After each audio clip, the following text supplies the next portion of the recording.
Ladies and gentlemen, boys and girls, children of all ages, welcome back to Top Rope Wrestling Talk and our Super Saturday recap show, because we had some crazy shit tonight between Dynamite and Takeover 30. And by now, you probably all know me if you're in the Facebook group, if you're watching us on YouTube, if you've subscribed to Fox 10 Productions, but I'll introduce myself anyway. I'm the 16-time champ, the soundboard king, the producer, the jack of all trades, the master of absolutely none. I'm the South Philly Sycho, and if you can't remember all that, you can just call me Dom. Hey, damn, that's a cold-ass honky. I'm also that. And joining me tonight is my very special guest, all the way from Chile, a great guy who's been in some of our watch-alongs, got in our group. He also has the biggest wrestling podcast in all of Chile and is the founder of the Chilean World Order. My main man, who I'm going to give up my initial intro for, my boy, when I can find it, Felipe. Ain't this a bitch? I'll just say, hey, yo.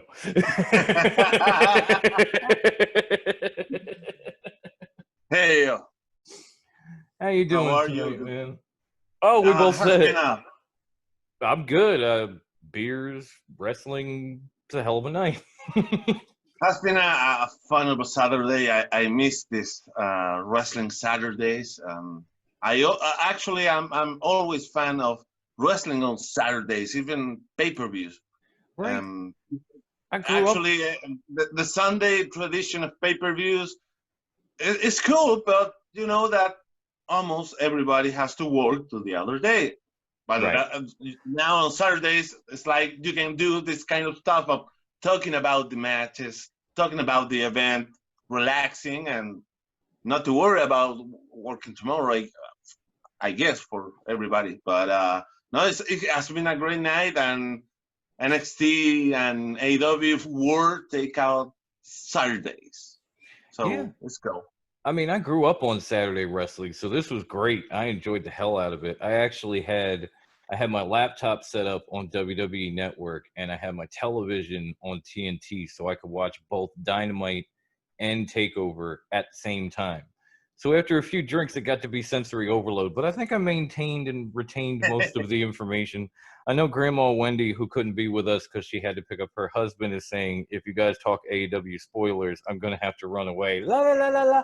But we're going to have to, because we're doing Super Saturday. This is a whole recap of all events. And but maybe we could start with NXT.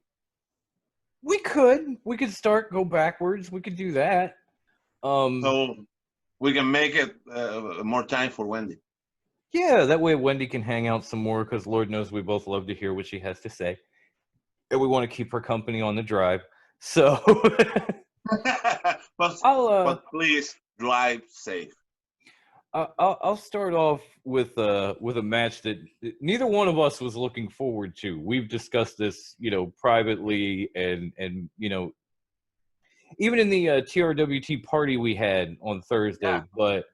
But Pat McAfee versus Adam Cole. Let's jump in right there, because I know you were talking about it as we came on. I actually watched this match. And Wendy even dubbed it the most pointless match of the evening. And by the time it was over, were you still in the mindset of like, why did they do this, or fuck Pat? Or did you actually enjoy any part of that whole match? Like, what was your take on the whole thing?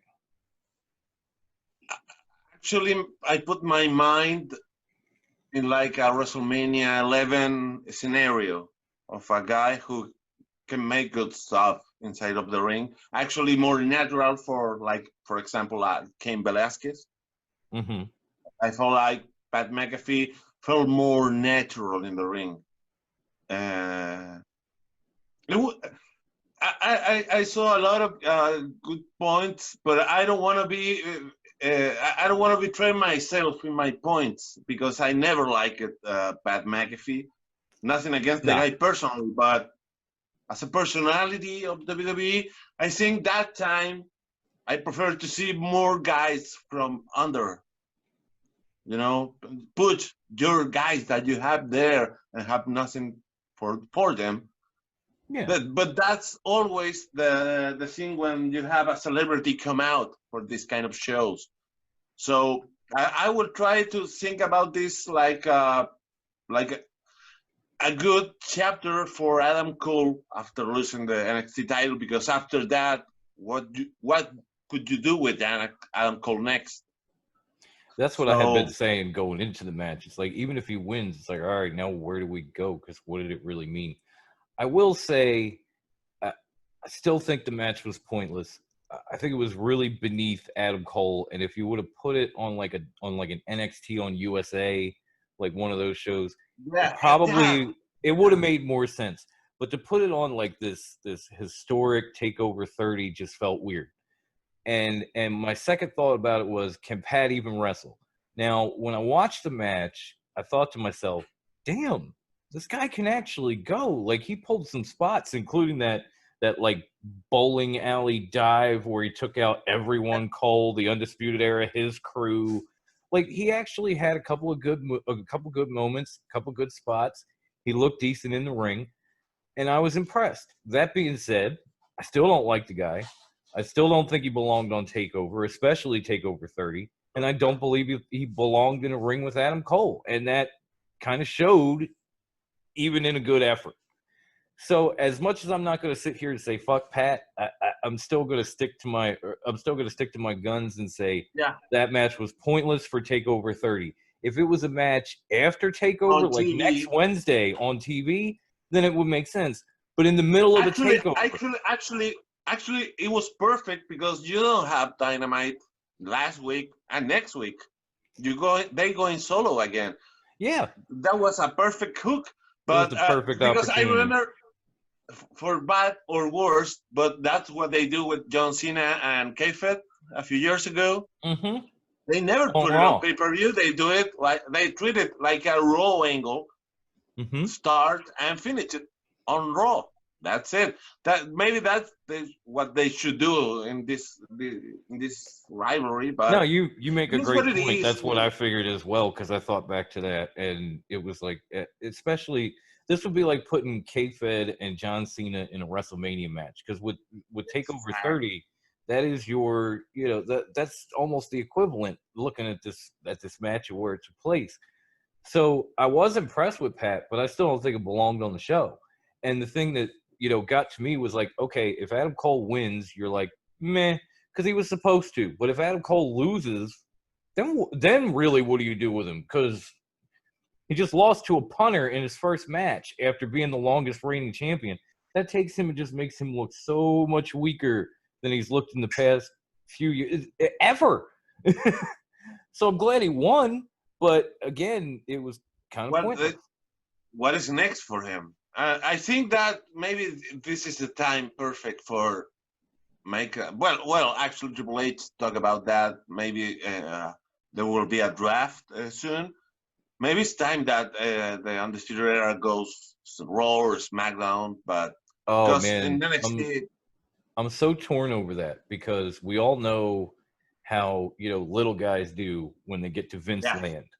And the Undisputed Era has been so good and so dominant and so critical. But what did you do next? So big in NXT. If they go to SmackDown or Raw, they're just going to end up like Sanity. And Sanity had big guys. They had Wolf and Dane, and they were a pretty dominant faction on NXT, not as dominant as Undisputed Era. But once they got to SmackDown, they had a couple of matches, and it was just like poof. It was like Thanos came along, gone. But credits do that when they use Adam Cole on the main roster. Remember last year Survivor Series? Mm-hmm. That whole month, they treated good, like a real star. And I mean, he looked really good. So for me, that counts at least.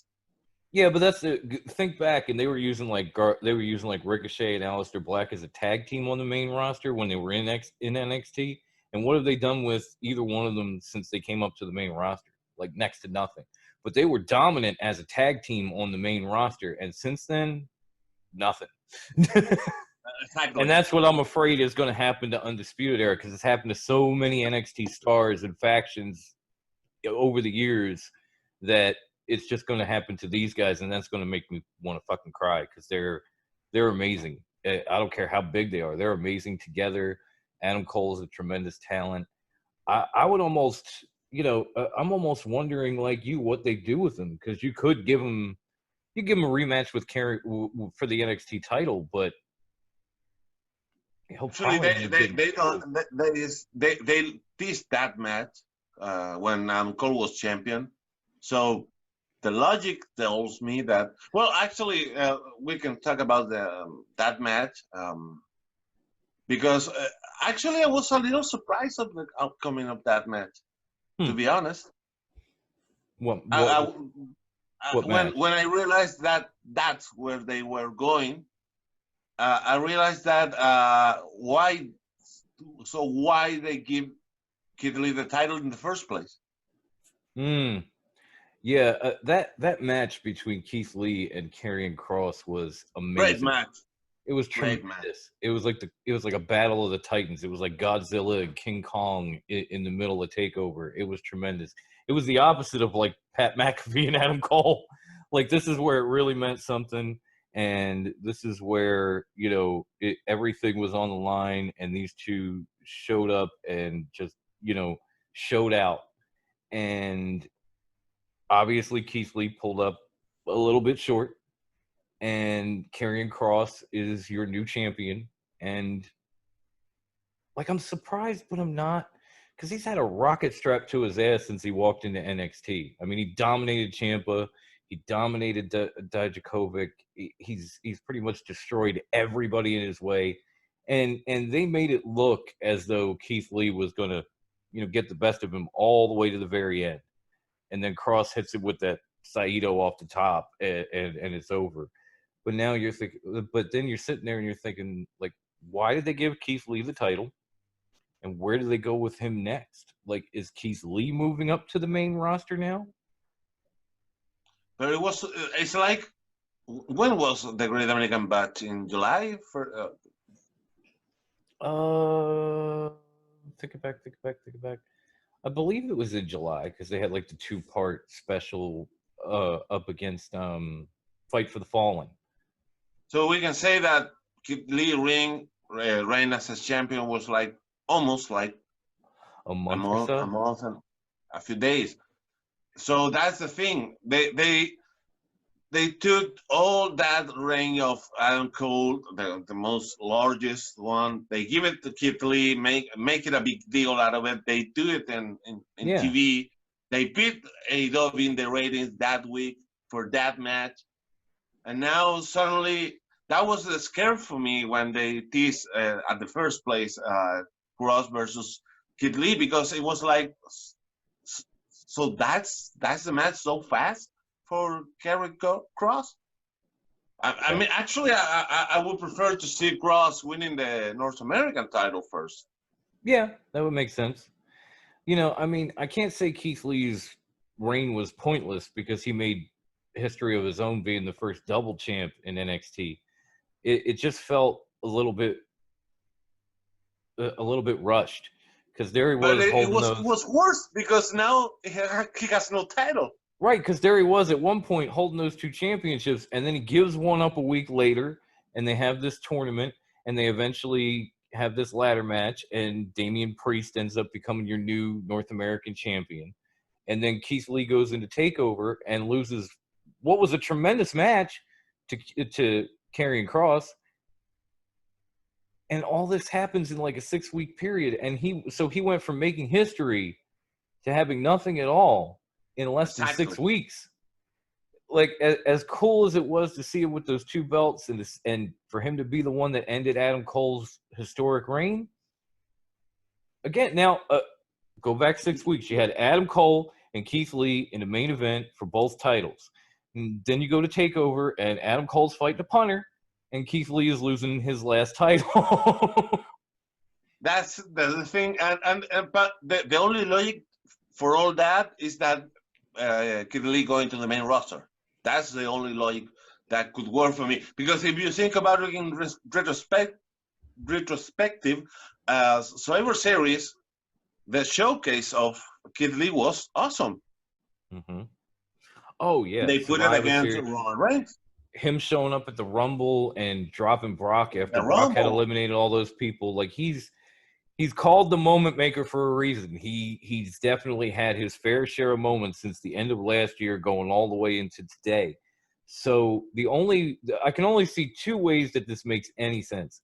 Either he's going to a main roster, or they're going to start one of these back and forth feuds with him and Karrion Kross, where they just trade title reigns, like Cena and Edge, for instance, where they just or on the near past, Cole and Gargano.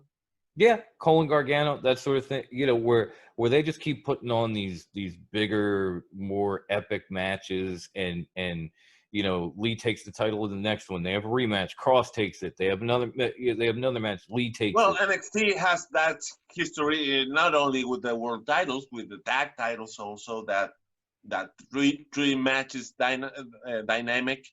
So it would be no surprise that they go with a rematch next. Well, tomorrow they announced that Tommaso Ciampa returns to NXT on Wednesday, so maybe he could be in that factor because, well, we have to see what they're gonna do next with Kid Lee and of course the champion and who's gonna be against. Maybe Finn Balor now is the time. He beat Timothy Thatcher today. In the opening, I don't saw that much, but that's the thing. I read that it was a very cool match.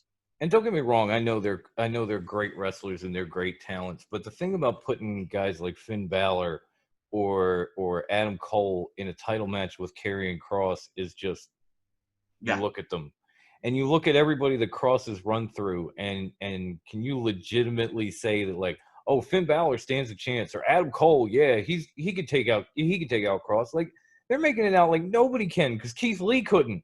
So if Finn Balor beats him, you're like, wait a minute. Like, nothing against Finn, but wait a minute.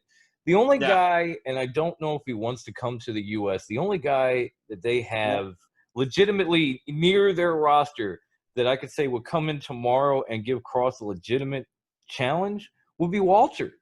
Exactly. You're damn right. Yeah, absolutely. Oh, and look at this. Now we're getting all kinds of love on our screen here. Oh, that's sweet. We love you all back. Thank you. That's the thing with Walter, that it's sad that he only wants to wrestle in Europe, or actually living in Europe.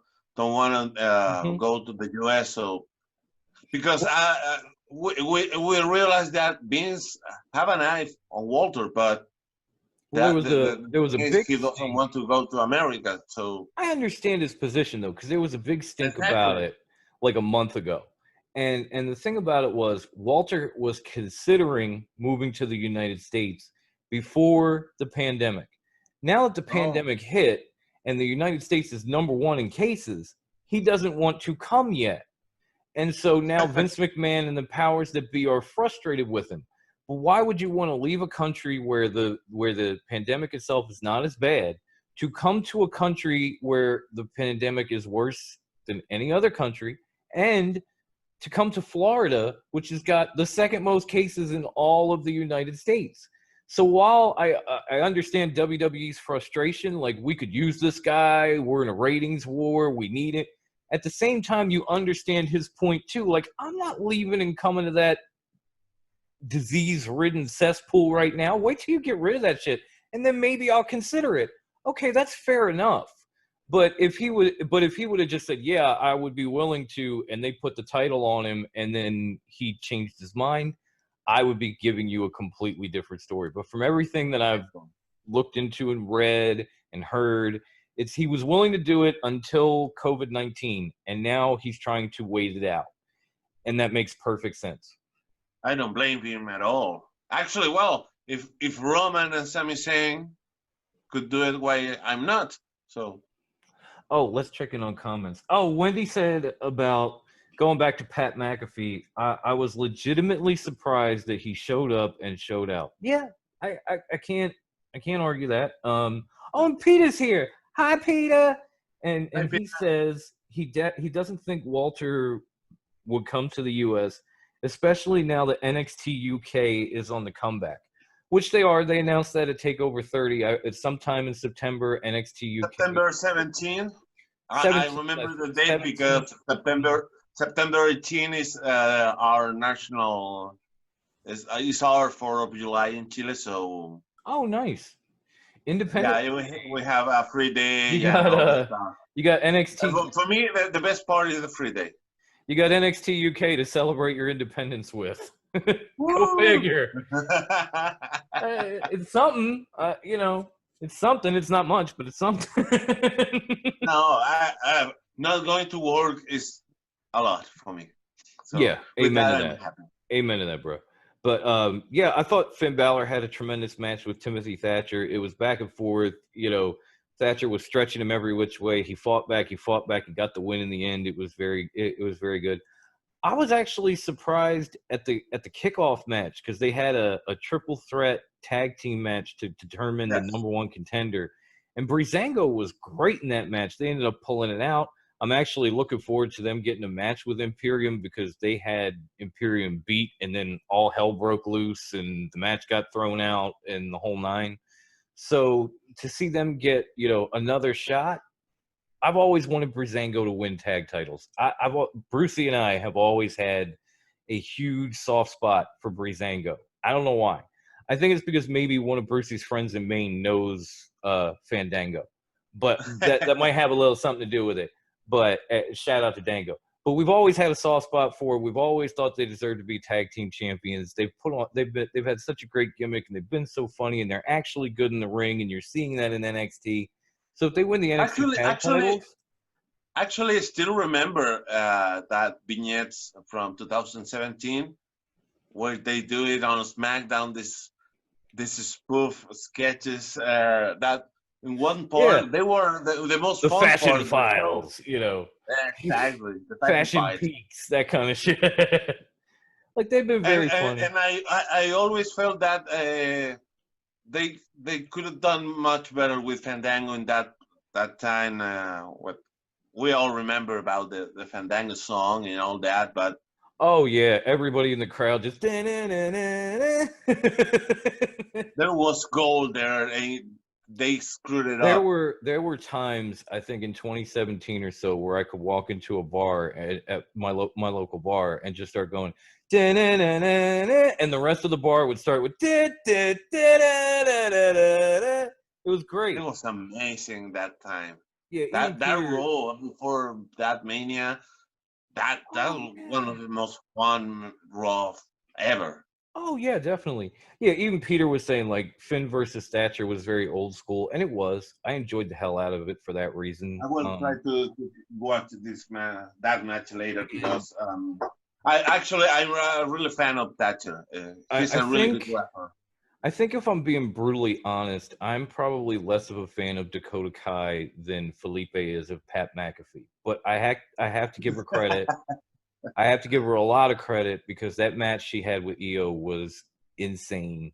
It was back and forth. It was very technical. It had every aspect. Like, you even thought she was going to get the shit heel win when Raquel Gonzalez came in and put Io through the middle of the mat and drug the referee over. It had drama. It had everything. She put on a great show. Io ended up winning, which I was happy about, but I don't know if I developed a newfound respect for Pat McAfee, but I did develop a newfound respect for Dakota Kai. I'm sorry I gave you so much grief about, being kind of like the forgotten member of the NXT roster and no good without Tegan and, all this other stuff. I'm sorry. I apologize. It's on record now. It'll be on YouTube. My bad, Dakota. You actually did all right. Did you get to see that match? Because I know you watched Dynamite and then. No. That. What did you actually think of it? That when Dynamite ends, that match was started to happen. So I watched it entirely. I like that match was peaceful. It was like it's like cooking, but not with a big fire. It's like fuego lento, slowing slowly.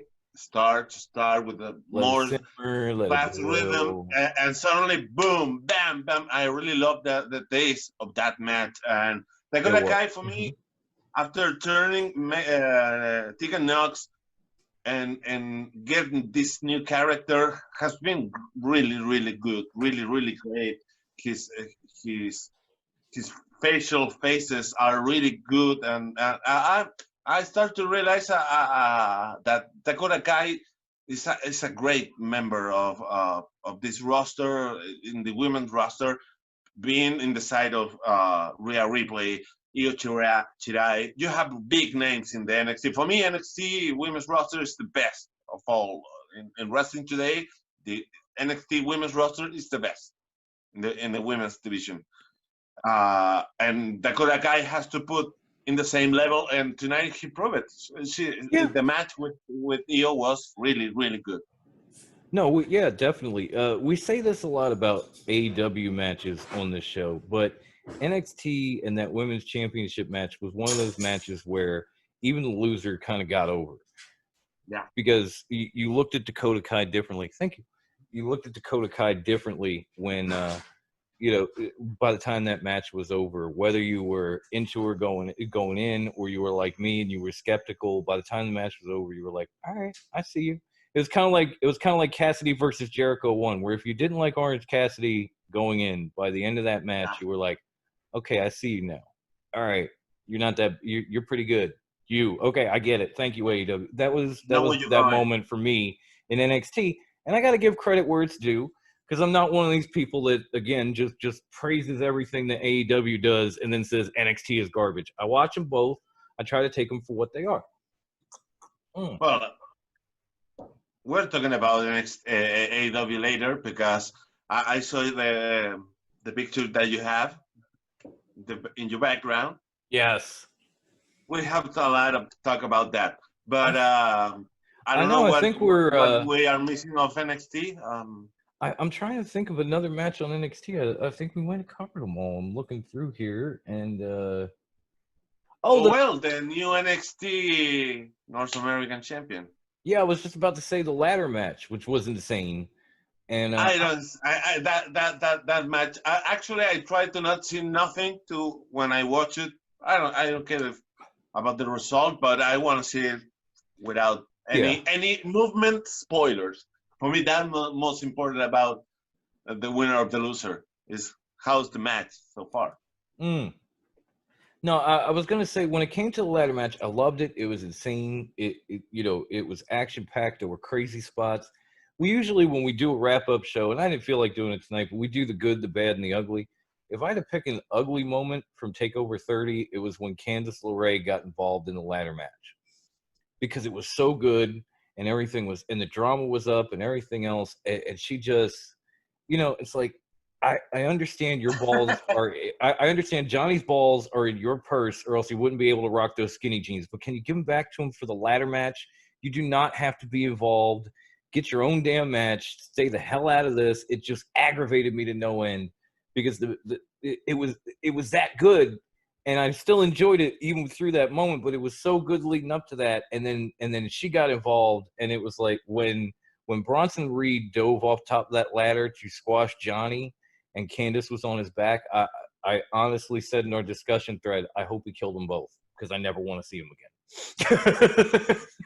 No, like, I have as much hate for Candice. I have as much hate for Candice as Felipe has for Brandy Rhodes, especially after that ladder match. Like, even if I had softened.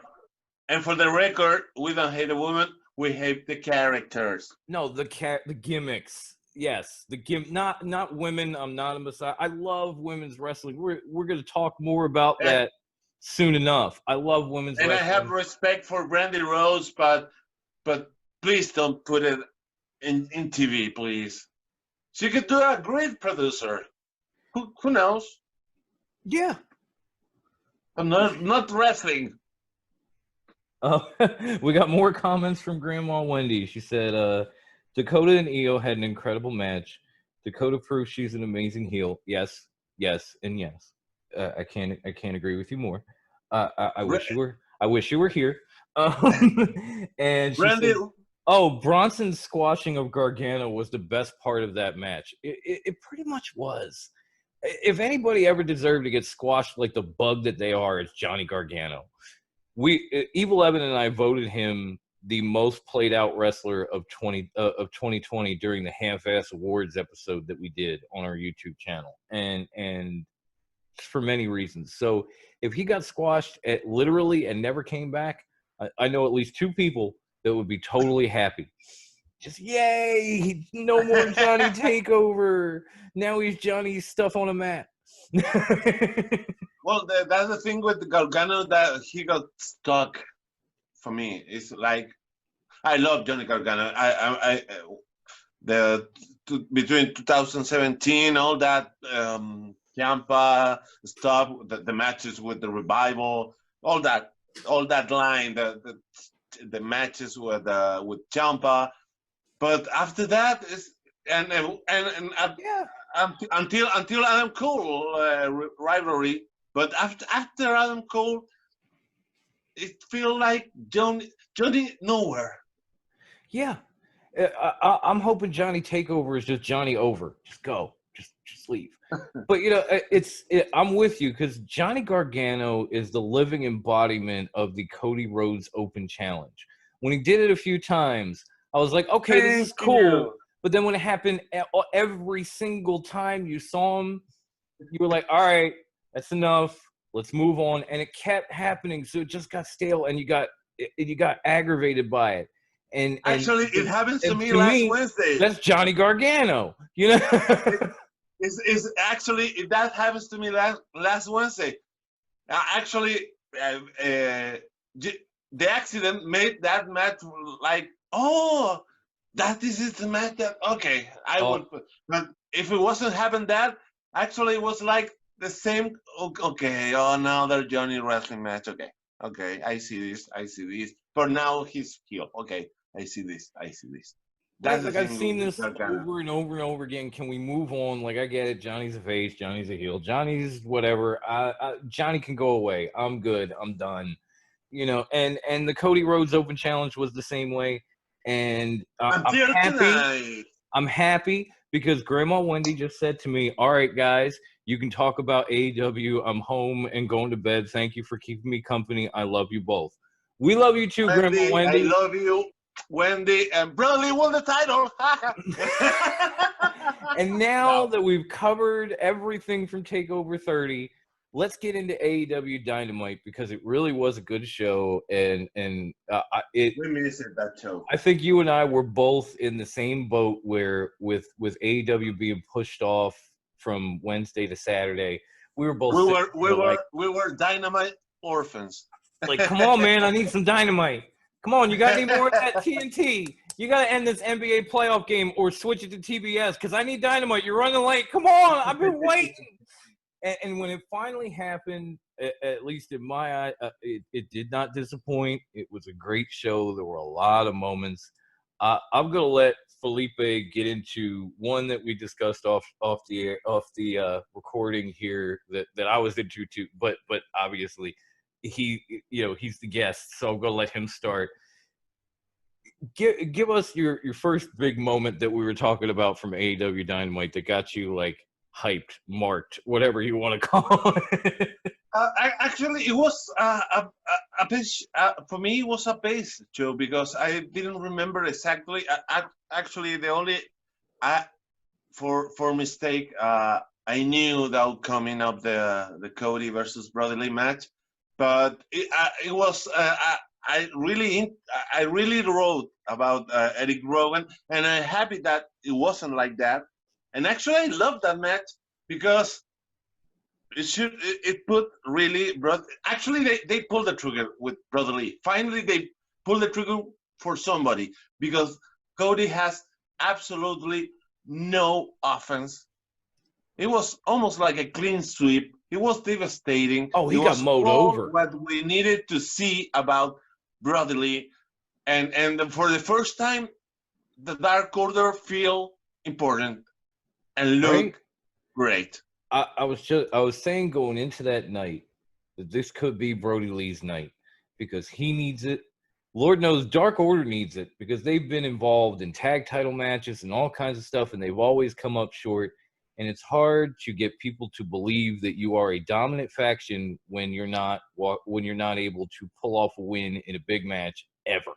So for Brody to not only come out and win, but just mow Cody Rhodes down, made him and the Dark Order look so much stronger than they were a week ago. Like 10 million times stronger, because your leader just set the bar by dominating a guy who could not be beaten since last May. Won that title, held that title, defended it against all comers, big and small, and then walked in to face Brody Lee and didn't even leave on a stretcher because Brody wouldn't let him. I was like, I'm not done. I'm going to beat up your coach, too. Fuck that. Come here, Arn.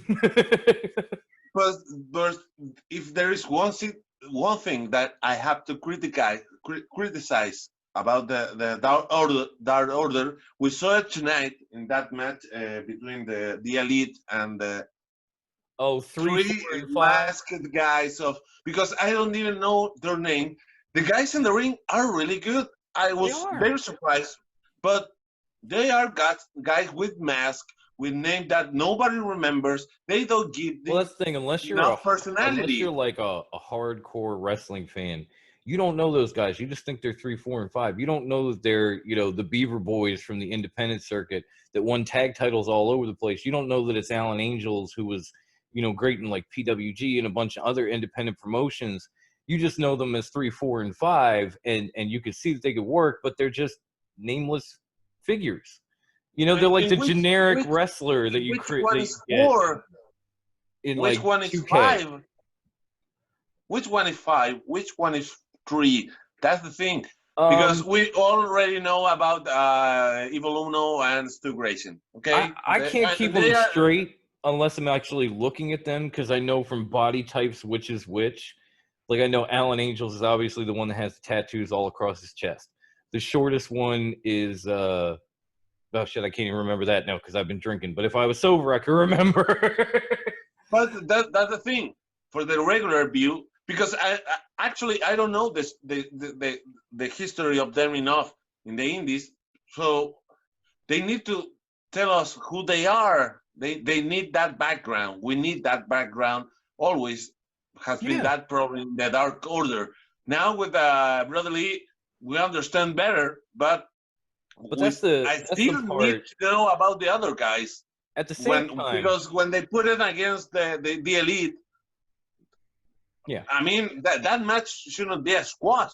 At the same time, that's the reason that I'm not totally into Dark Order, because obviously you see their leaders and like there's Brody and there's Evil Uno and there's Grayson and Colt Cabana's hanging out and Anna Jay doesn't wear a mask because she's beautiful and I don't blame them. Yeah.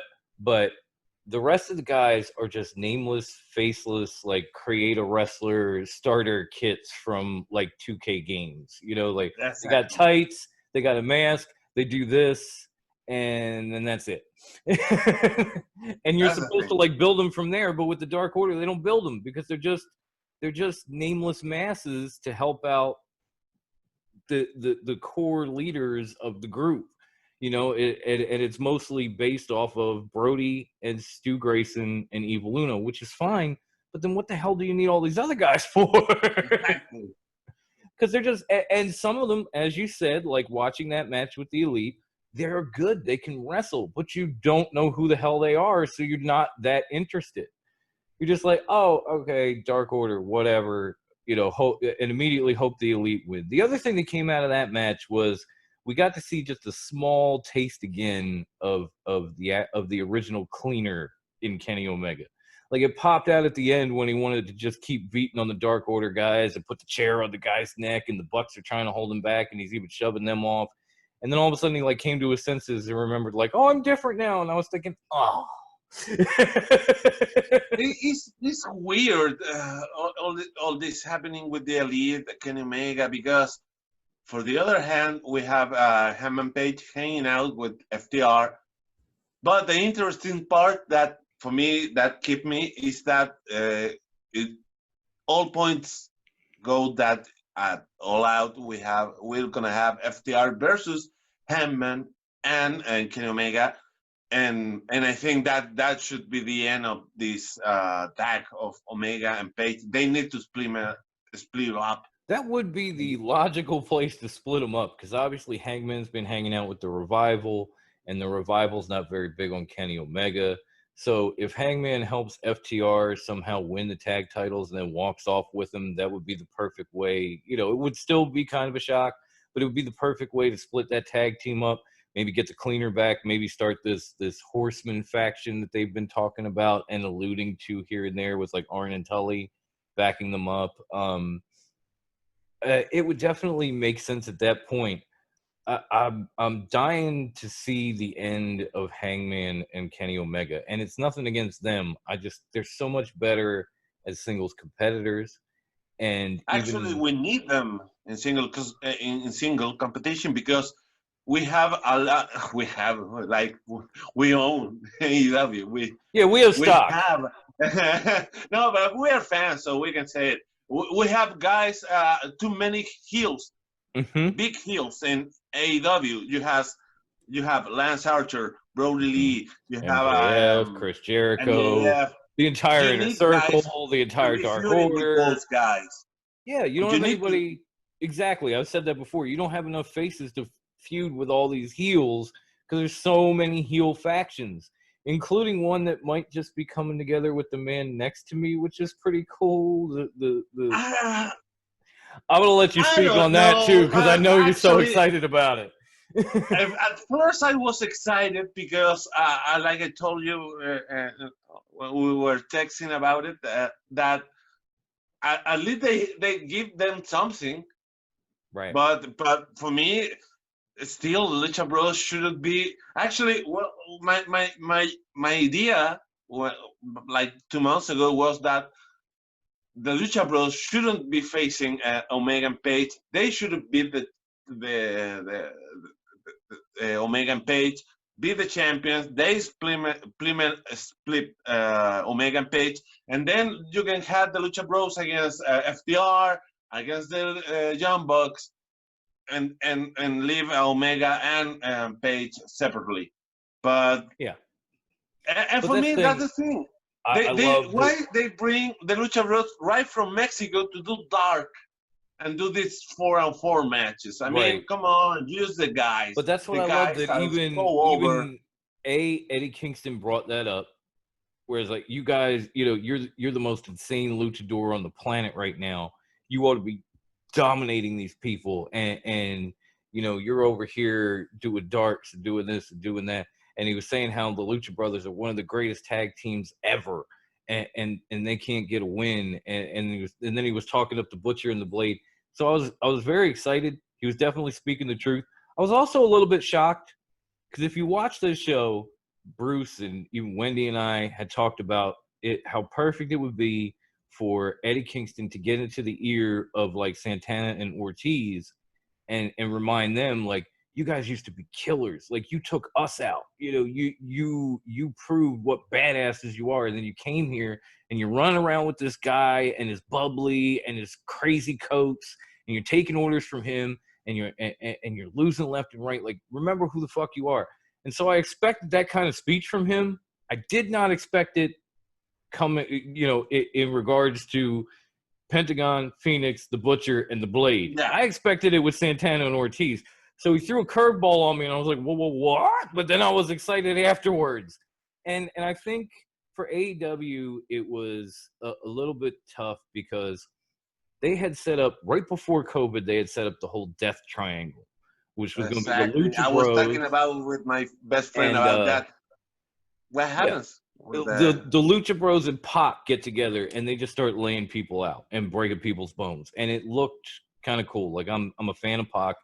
I love Pentagon Jr. I love Phoenix. So to see them get together and just dominate would have been cool. But then COVID came in, and Pac went home and couldn't come back. And AEW was kind of sitting there, and I know it sounds stupid, but they were kind of sitting there like, all right, we had this whole plan for this Death Triangle. Now what do we do with the Lucha Bros in the meantime? So now all of a sudden you see them kind of backtracking and starting over and bringing Kingston in and the Butcher of the Blade, and you're thinking, okay, this has got potential. Like, especially if he's gassing Pentagon Jr. and Phoenix up, like, and they're going to get to that level. Because the thing I was going to say about Adam Page is the same thing I was going to say about the Lucha Bros. They just put the first part of All Out from last year on YouTube. If you go back and watch that, the double main event is Adam Page versus Chris Jericho for the AEW title and the Escalera de la Muerte match. Escalera de la Muerte. Thank you. I was trying. I failed Spanish. Thank you. Between the Lucha Bros and the Young Bucks, which was an amazing match. It might be the craziest AEW match of all time. It might be their best tag team match of all time at that All Out. And it was for the AAA titles, and the Lucha Bros won. Now, of course, Page came up short in the title match, but if you go back, Adam Page and the Lucha Bros were in the co-main event of their second ever pay-per-view. Now look where they are. So obviously they need a reboot, and Eddie Kingston could be that for the Lucha Bros. The FTR and Tully Blanchard could be that kind of thing for Hangman. It could get him away from Kenny Omega. It could bring the Cleaner back. It could change AEW drastically in the coming weeks. So that was all good to see. I was excited. It was, the whole show was great. I know Felipe probably changed the channel, but I did watch. But the Deadly Draw finals, I actually have to give a shout out to, because it was nice to have women's wrestling on on Dynamite instead of like Dark or YouTube. I know it's so weird to say women's wrestling on Dynamite now because it never happens anymore. But they had a great tag match. I was very happy that Ivelisse and Diamante pulled off the win. I'm sure Felipe is too. No, actually, I you know where I'm pissed? Because that final shouldn't be Ivelisse and Diamante against Ty Conti and a Jay. I'm with you.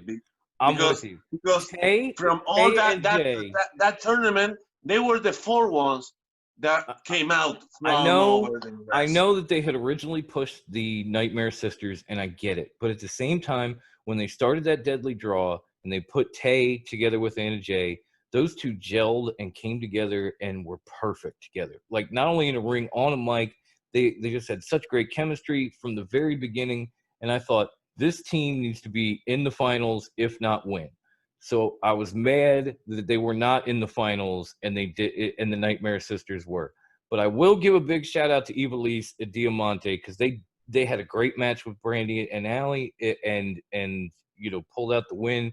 And it was great how they were trying to like hand both of them flowers after they put like medals and went to give them and they threw the flowers down. And they grabbed their respective flags and threw them out, and they held up the trophy together. It was a beautiful moment. It was a great match. I was very excited for that. And I thought that was going to be it. And then all of a sudden, cut to a promo from Thunder Rosa with the NWA. I remember so much about you, Dom, in that moment. I think, oh my God, Dom, it has to be right the helm. Right. I mean, oh my God. I was, and it was perfect on cloud 9, because not only do you have Thunder Rosa there, you have Thunder Rosa there holding the NWA Women's Championship. And I'm like, you have got to be fucking kidding. This is great. And we talk about this for weeks. About these connections that AEW could be with NWA. You talk about in the show like months ago. We were talking about what NWA could do, and if this come out well, it could open great possibilities. Yeah, it was on our. Actually, I'm thinking the first thing I'm thinking about is in the NWA World Champion Nick Aldis. Yes, that's me. I had honestly been saying, because there were people, I brought this up over and over again. Like, how come, why would you not want to see NWA work with AEW? It's a win-win for everyone involved.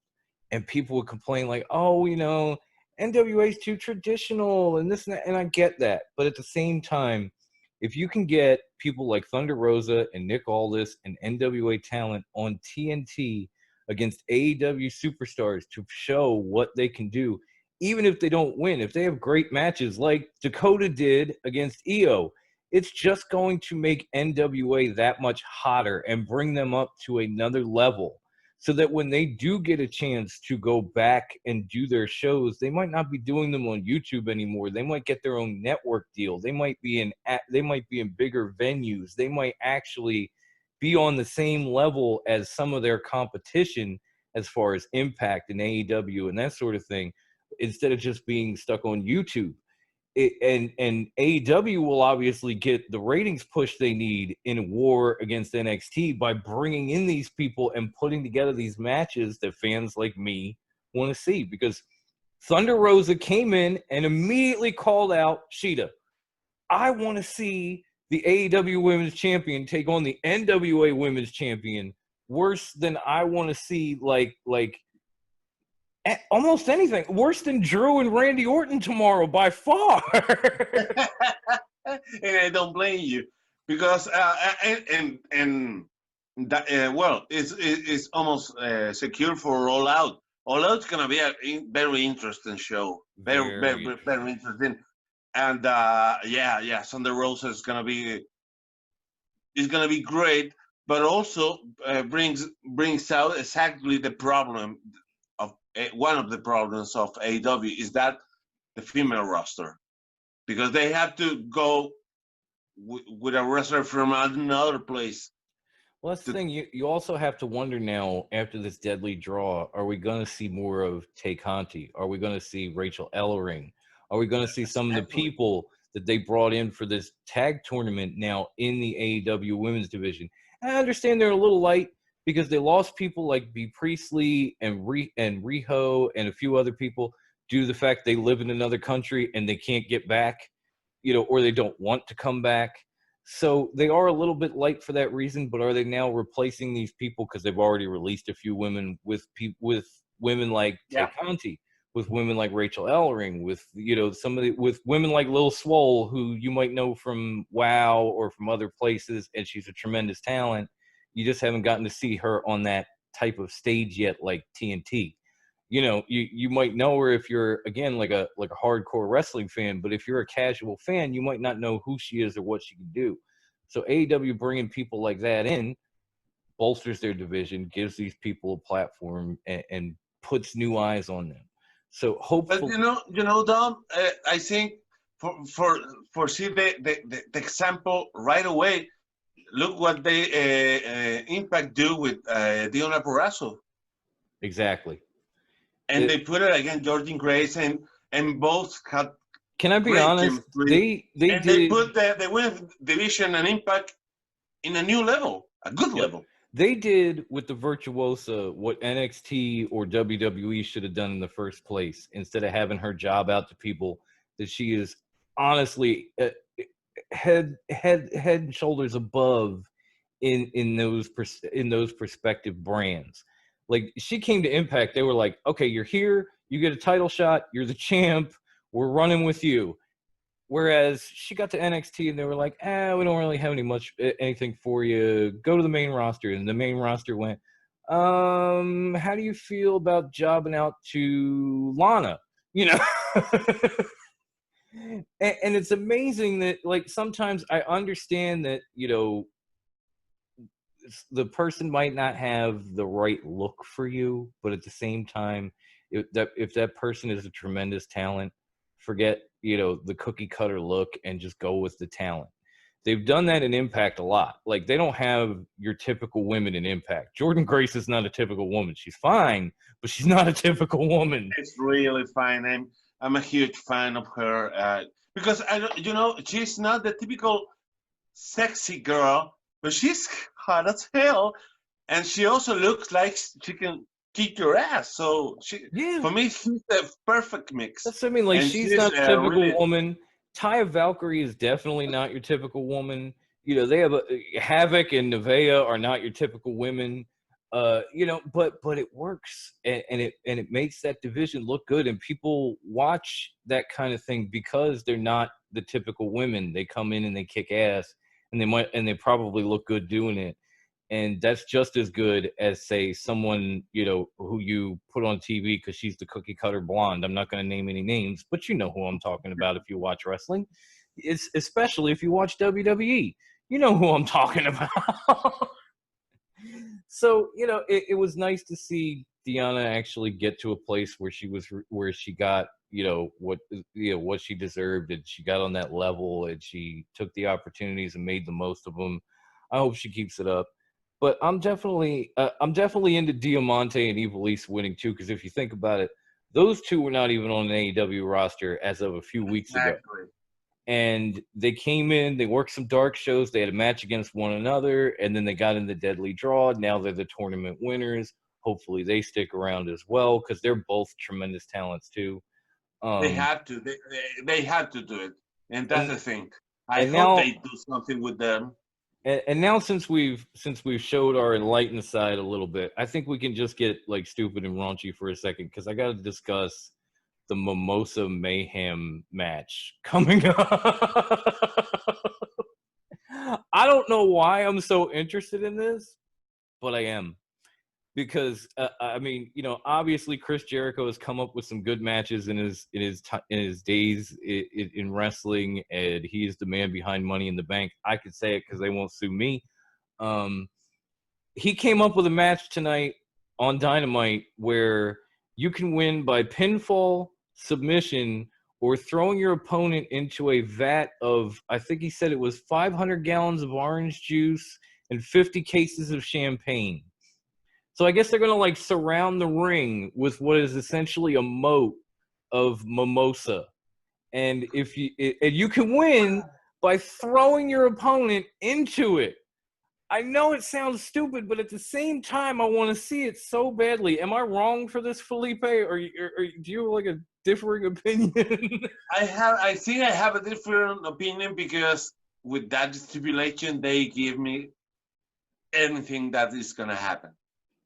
Because if this match should have ended just throwing your opponent to that gallons of champagne and orange juice. But the thing is that pinfall, submission, or throwing your opponent, they save me the entire history.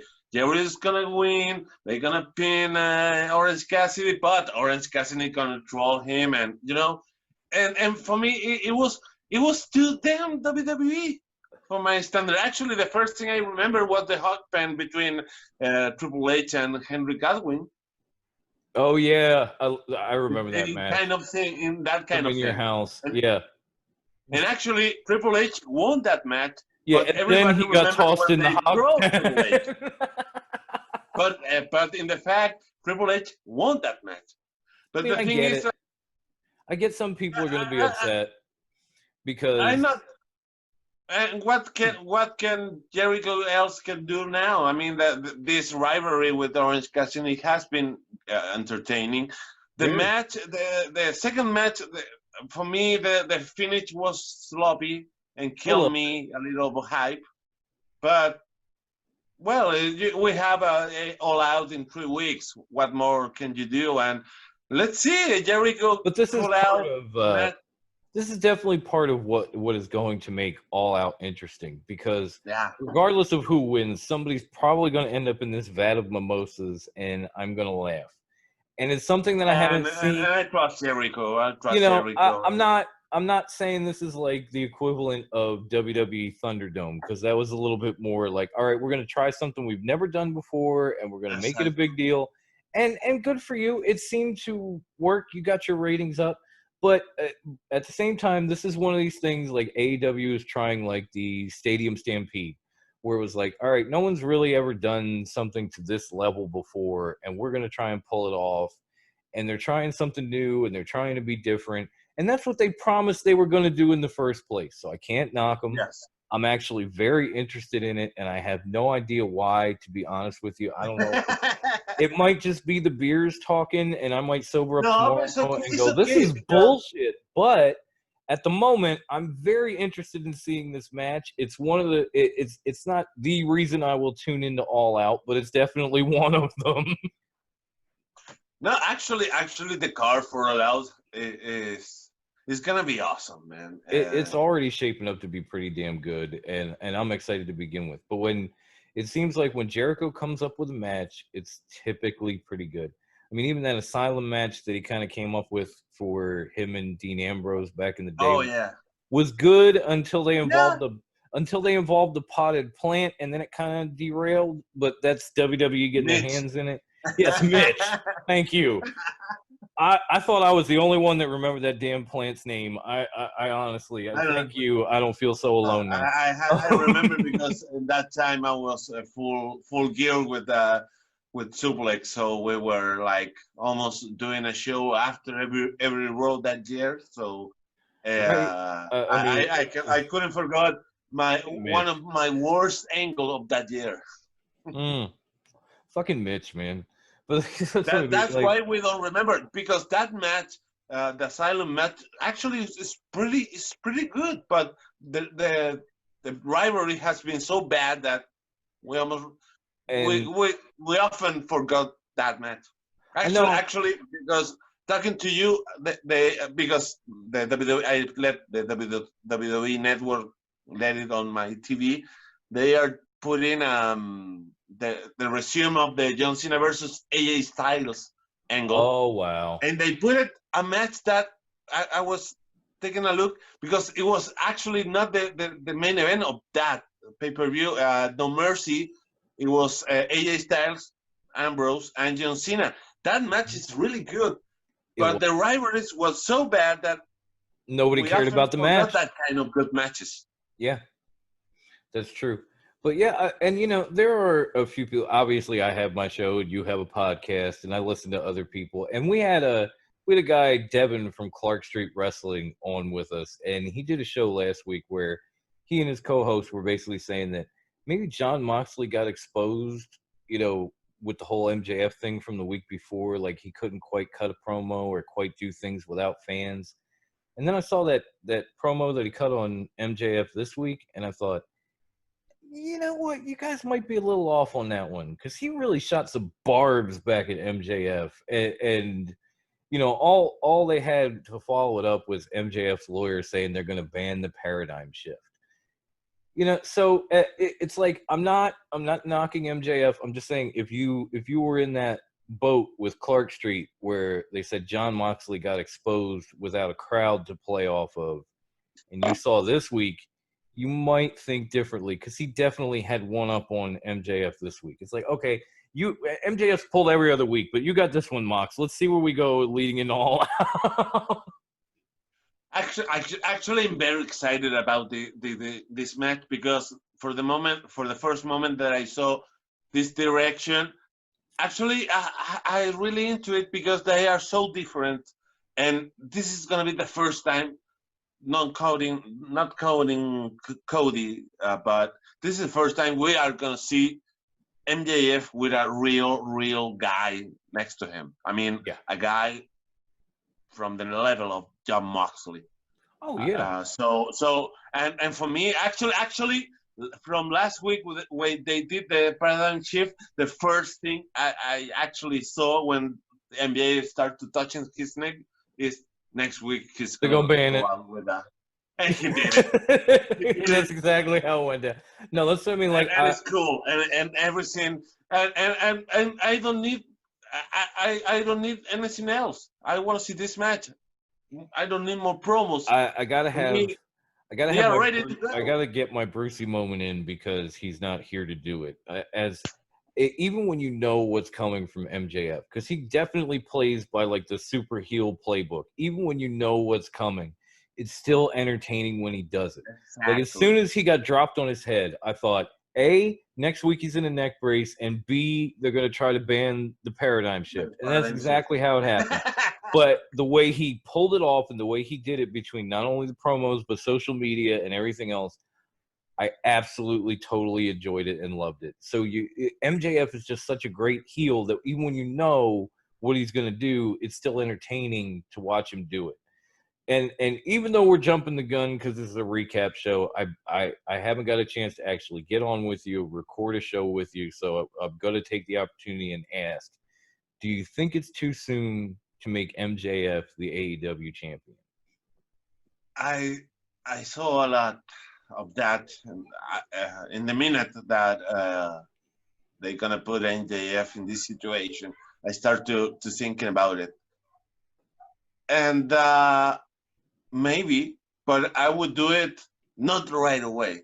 I mean, right. This is the time that a trilogy of matches could work great.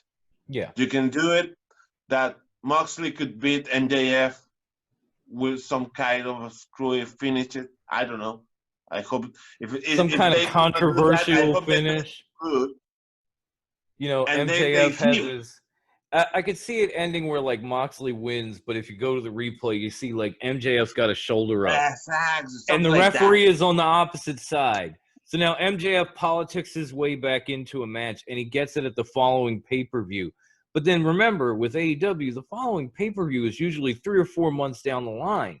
So Well, actually, in this case, we don't have to forget that they should do Full Gear in November. So it's not. okay, so it's a couple months, but you know what I mean. It's not like WWE where we have SummerSlam on Sunday and then next Sunday we have Payback. You know, which is weird anyway. I don't know why they're doing imagine that. this. But Imagine this. The finish that you told, something screwy, and then at Full Gear you do the title switch. that's what I was just about to say. Because If you you give it a have few 2 more months. months, You got 2 months that MJF could riot about. They screw him. Imagine all that vignettes. showing that clip I remember of like my Jericho shoulder was doing up, you know. Exactly. You, me, vignettes same like page. Jeff of Spade moving back and to the left, something like that. Imagine that. No, that's what I mean. We're right there. We're on the same page, dude. Because I So, can see him. You could use better MJF It could like go right a in. bad loser that It a bad fits winner. right in. It fits right in with that whole Dictator John storyline set of promos that MJF has been cutting. Like, see, Dictator John doesn't want me to be your champion. He knows he knows he didn't beat me for months leading up to Full Gear or whatever it is in November. And then in November he gets a rematch. He wins the title, and you don't really feel so bad because Moxley had like an 8 or 9 month run. Now you have the first like homegrown AEW champion, so people can stop with they only give it to WWE guys crap. And they have to save for me, my opinion, maybe we share it. Because AEW has created this big moment. They have to keep it up to a bigger audience, and that is the first loss of MJF.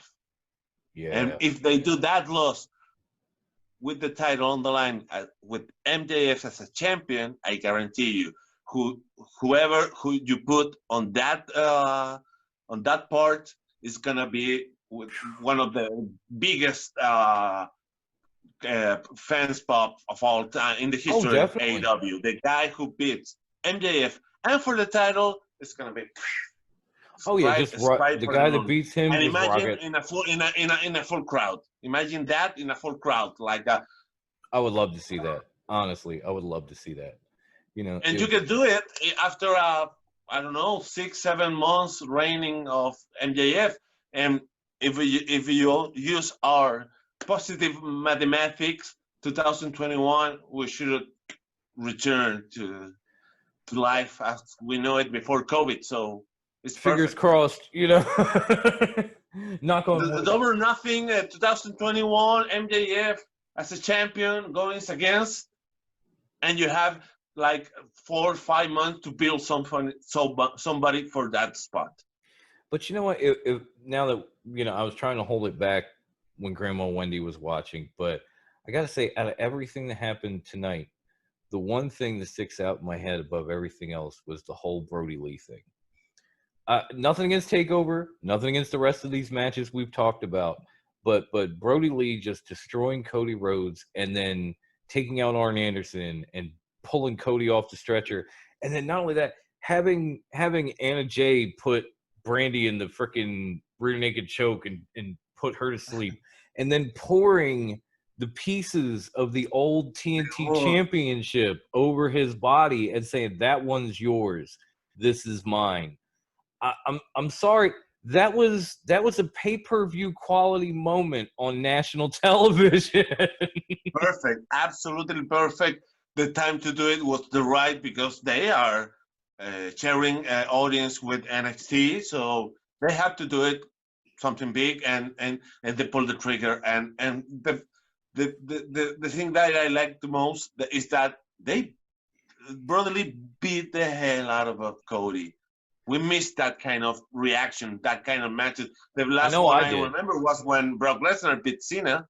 It was like 5 years ago. With what, the 15 suplexes or whatever it was? But this came more surprising because if you're thinking about it, just at the middle of the match, you realize that Cody has zero offensive. And suddenly, powerbomb, lariat at the end. Yeah. That for me works perfect. Yeah, it was such a shocking moment considering the circumstances. Like, look at everybody that Cody's laid down and had these 5-star matches with that took forever and got himself busted open in and everything else. And then all of a sudden, just Brody Lee comes in and within minutes, he's holding that title and Cody's going off on a stretcher. And you're like, wait, really? Wow. It was that big moment. This is work perfect for Cody because I think we are getting tired of this version of Cody, this nightmare patriarch. I have to say, I got tired of the open. I didn't get tired of Cody because I love Cody in the ring. I love what he can do. I love what he can build towards. I love the stories he tells, everything. I miss the Cody in feuds. I miss the Cody that cuts promos that are just absolutely restaurant quality every week. I miss the way he can sell a match for you going into a Dynamite or a pay-per-view regardless. And when you have these open challenges, you're basically taking a lot of what he does and you're kind of storing it away. And you're saying, nah, not right now. And the problem is, like, AEW fans have grown accustomed to seeing him in these feuds, cutting these promos, doing whatever, and they love it, and then you're taking it away from him. So you're basically taking away what could be possible ratings. And I agree with you, having this happen on a Saturday night with a takeover running right next to you is the moment you needed to draw in those ratings and to make people talk about you. So it was the perfect time. It was the perfect moment. I'm sure Cody will, probably get a rematch or something, and we'll have a feud built between maybe not only him and the Dark Order, but he's also been rumored to be part of this Horseman crew that they're putting together in AEW. And maybe their I would not surprise that we don't see Cody in a few weeks. Right, it wouldn't surprise me, but I bet he probably shows up like right before All Out and does something crazy to Brody and tries to get back in the title hunt. I'm not saying he's going to win. I'm just saying, he'll come out, he'll jump Brody, he'll cut a promo, they'll go to All Out, they'll have a match. But I think it's leading towards this Horseman faction that's slowly coming together, feuding with the Dark Order. Because all these guys have had their problems with the Dark Order, whether it be FTR or Cody or whoever, everybody but Spears at this point. So, it would make sense. Yeah, I forgot about building down the road towards that. I'm definitely excited to see where it goes. And now that we've pretty much covered everything from Super Saturday, and all my batteries are starting to die, I do want to get some Facebook group business in because we had Takeover 30. We had a prediction form for it. I was kind of upset because going into the main event, I was tied for first, which means I would have been, the 17-time champion in group and beaten Flair's record. Not Cena's, Flair's. But it didn't happen because I picked Keith Lee and Keith Lee lost. It was my first. The rest of the card I ran, and then Keith Lee lost, and I lost out. So tough shit for me. I'll have to beat Flair's record, not Cena's, some other night, maybe tomorrow. But we did have some winners I want to go through, and then we're going to do social media, some plugs, and we're going to get the fuck up out of here because it's getting late. All right, we're going to start from the bottom, and we're going to work our way up. Just let me get to the winners here. We got okay. So we'll start out with our NXT Group Tag Team Champions, and they are none other than the high class one, Brucey, and our boy Neil. Congratulations, you two are the Congrats. NXT Tag Team Champions. And somehow saying NXT Tag Team Champions gets my phone to bring up Bixby. Okay, whatever. Sorry about that, guys. And then we had our NXT North American champion, which is none other than Colton. And he knows who he is a group because there's only one Colton. Congratulations, Colt. You are our new NXT North American champion. Bravo. Congratulations. Nice job. I hope you celebrate in a hot tub with the hot girls. While wearing leather pants. That doesn't remind you of anybody, does it? Bubbly. I never had leather pants, actually. I never did either. I was always too broke for leather pants, even when they were like baggy back in like the Puff Daddy and the Family days. Like I never had baggy leather pants.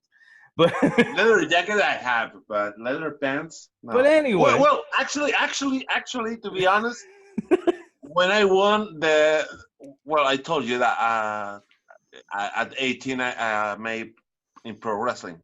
I wrestled for a year, and when I won a title, because it was a pay-per-view, a special event, we came out with leather pants. Okay, so you've had them. You've had them one more time than me. That pants. You've had leather pants one more time than me, because even when I wrestled in jeans. So, all right, right, our NXT Women's Champion, and honestly, the field wasn't very big for women this time. Yeah. I don't know why. It usually is. We get a lot of women in our prediction forums, but we had about 3, and our NXT Women's Champion after the triple threat match was honestly Big Mama Tatum with Sharon, which I feel bad because she's long signed off, and she was, maybe I should have done this at the beginning. I'm sorry, but congratulations, Big Mama. You've won another title. Yay! And last but not least, and this one, I'm going to try not to get choked up when I say it because I'm going to feel some pride. The person that came in first place and is our new TRWT NXT champion is none other. Give me a minute. I promised myself I wouldn't cry. Than my son, the little psycho himself, my DJ. Congratulations. I know you're in bed somewhere behind me, but congratulations, dude. This is your... You're in bed because I sent you to bed. Right, I sent you to bed long before it was over. So you picked Karrion Kross, and he won, and you are now the new NXT champion. Beat all the grown-ups. You were the only kid in it. You beat all the grown-ups. Congratulations, my dude. An absolutely perfect board all the way from top to bottom. I'm sad that I lost, but at the same time, the little man won. At least you have to get not only that, tomorrow breakfast at bed. I can finally say this because I've won a bunch of titles. My wife won a bunch of titles. I finally have a golden family. The legacy is complete. I'm passing it on. The little psycho is now a second-generation superstar. I'm so excited. Congratulations, DJ. Daddy loves you. I'm so proud. I'm gonna get you your own little title, like the kids NXT title, and we're gonna get a picture and everything. It's gonna be great. But I mean, we always, we always let him put it. We let all the kids put in the fort. There was actually, he's not even the youngest of our group NXT champions. If I could take this minute, I have a friend who's in the group named Adam. He had a son who was 3 months old, and his son picked the winners on a tablet with his feet at 3 months old. and became the NXT champion, beat all of us. I was actually in second, and but he beat all of us. There were like 25 people. He beat us picking off a tablet with his feet in a high chair at 3 months old. I had footage of this at one point. So DJ is not the youngest, but he finally makes the family golden because now titles run all through it. We got the next generation coming in Top Rope. We're doing big things like AEW is, and I'm very excited for that. Now he has to make a lane out of his name. Yes. The little Psycho will be making a name for the rest. He reached to the top. Now you get that first. Trust me. You get that first one out of the way, and the next thing you know, you're like me, sitting back going, "Really, 16? Holy shit!" But yeah, I'm proud of the guy. He, obviously, if you know my son or you know me, you've heard me talk about him. It's just nice to see he was actually able to pull it out. So congratulations, dude. And I want to thank everybody that's tuned in live for us on Facebook, or we'll see this tomorrow on YouTube. And we will definitely be back to you, probably try to do some kind of SummerSlam kickoff show since we'll all be home tomorrow. There's nothing else to do anyway. Yeah, and there's not much else to do. Maybe we have SummerSlam. Maybe I'll go out to Walmart and get my kid an NXT title and sit him in my lap for the preview, do a live interview with him. It'll be fun. But until then, please, if you're watching this and you haven't yet, come find us on Top Rope at Top Rope Wrestling Talk on Facebook. It's a great group. We have some wonderful members. We do some title forms. We do all our recordings here. This is where we started, and we've branched out. So we try to give back to the guys on Facebook. But you can also find us on Twitter at Top Rope WT, and we're very active there. We have a whole community of wrestlers from the Neon Ninja. If you saw the interview with Shooter Storm, he's a follower of ours. Jesse Very Goddard. good interview, by the way. Thank you. I love that guy. I absolutely do. I've known him for a few years now, and he's so cool. I'm hoping he gets his match with Jericho. Everybody, hashtag Jericho versus Shooter, please. Anyway, watch that interview. It's still on the YouTube page. That show was 2 weeks ago. So yeah, but we have a lot of guys. Everyone from Alex Hammerstone following us to the Neon Ninja to Jesse Goddard's. The list goes on and on. And you will also see a lot of other podcasts that follow us, and I encourage you to follow them and listen to them too. Especially Clark Street Wrestling, they're great. I absolutely love them, and of course. Felipe is also a follower of ours. You will not understand that crap that what I'm saying because my podcasts are on Spanish. But if you speak Spanish, let me put it this way: if you speak Spanish, or you're like me and you put on a show and then you put on Google Translator and you hold it up to see what they're saying, it's a great show either way. So you definitely want to check out Suplex as well. You can also find our show on Instagram, and goddamn Brucey for making this, and I've been drinking. It's at top_rope_wrestling_talk. He had to make a tongue twister that even he can't say on the show, but then he expects me to do it, bro. Like, really? Actually, I will help you with one thing. This is not practice, but don't forget that if you love this place, you can also buy their beautiful merch. Yes, that was going to be next. You can find our merch page. You can find our merch page on Facebook. Just search for TRWT merch, and our page will pop up. We have some pictures of all of our shirts, our mugs. We have some masks we can make for you. Everything's made to order. Just go on there, send a message, say, hey, I want this, and our merch maker will get back to you and say, okay, what color, what logo, what that, and she'll put it together for you, custom, personal, send it out to you. It's great. And you can find all our podcasts at anchor.fm/TRWT. We are pretty much everywhere podcasts are enjoyed. That's all I've got. Felipe, do you want to plug anything before we get up out of here?